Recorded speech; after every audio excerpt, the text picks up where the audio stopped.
يا صباح الخير. سرقوا متحف اللوفر.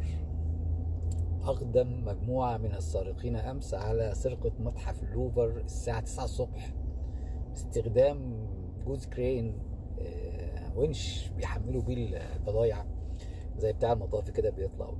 فطلعوا الناس ودخلوا سرقوا المتحف ومشوا. شكرا. والحقيقة ده شيء طبعا يحزن يعني، ولكن ده بياخدنا للأستاذة لميس. اللوفر يا لميس اتسرق. هنقول لماكرون بقى نجيب لك حد من بره يدير المتاحف عشان مش عارف تديرها؟ ولا ايه رأيك؟ ولا احنا بس شاطرين نهاجم الحكومة المصرية بضراوة لما يسرق التسويرة من طبعا دي حاجة مش بسيطة، وحاجة مش حاجة يعني تفرح يعني، ولكن لازم يا جماعة ندي كل حاجة حقها، يعني ما نبقاش ناس مبالغين قوي في حاجة زي دي. هي مش حاجة تافهة طبعا، ما نقدرش نقول عليها حاجة تافهة، ولكن بلغش قوي كده يعني. وهتقدروا تديروا، والناس اللي عايزة ترجع الآثار من بره هترجعوها، هتعملوا بيها ايه؟ انتوا مش عارفين تحافظوا على اللي عندكم؟ ايه الكلام الفاضي ده؟ ايه الكلام اللي يعر ده؟ يعني ايه ده؟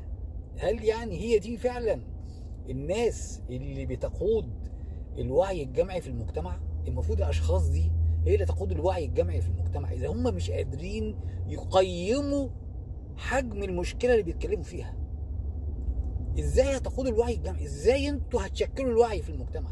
وازاي يعتمد عليكم النظام في تشكيل الوعي؟ الحقيقه ان ده فشل، يعني حاجه غريبه جدا. طلعت يعني بطريقه هستيريه. يعني انا رديت عليها في فيديو ساعتها وقلت يعني ما يصحش، يعني هل انا يعني ابني حد بيعامله كويس شويه عني اديهوله؟ نجيب حد يدير لكم، نشوف حد يدير يدير حد مين اللي يدير؟ الناس دي بتدير بقالها آلاف السنين حاجتها، هتيجي انت عايزه تجيب لنا حد من بره؟ فالحقيقه يعني كويس ان جوزها طلع اعتذر امبارح وعرف غلطته، ولكن يا جماعه للاسف ان الناس دي مش قادر يعني اقول لكم عندهم بجاحه اعلاميه. يعني عشرات المواضيع اللي كان تقديرهم غلط، ومفيش رؤيه ومفيش هدف من الكلام غير انها تحقق ترند ويبقى في مشاهدات على البرنامج وتعمل حلقه سخنه على رايهم علشان الملايين تكتر والفلوس تكتر والاعلانات تكتر. هي دي اهم حاجه، لكن مصلحه المجتمع لا تهمها، مصلحه الوطن لا تهمها، مصلحه الحكومه حتى اللي هي بتحاول تبيع افكارها وتبيع لنا افكارها مش قادره. يعني انت جايب ناس يا جماعه، يعني النظام اللي يعتمد على ناس يعني عديم الرؤيه وقليل الثقافه والحنكه ويعني وغير خفيف الدم والظل، الحقيقه ان النظام بيظلم نفسه وبيظلمنا معاه. الناس دي ما عندهاش رؤيه، وما اعتقدش يعني انه يعني خلي عندكم دم بقى وكفايه كده، كفايه كده. ورطتوا الناس لما شبعوا، ورطونا في كثير من القضايا والملفات. كفايه كده، كفايه كده. ما بتعرفوش تفكروا يا جماعه، ما بتعرفوش تفكروا يا جماعه، افهموا انتوا ما بتعرفوش تفكروا، ما عندكوش رؤيه، ما فيش فهم.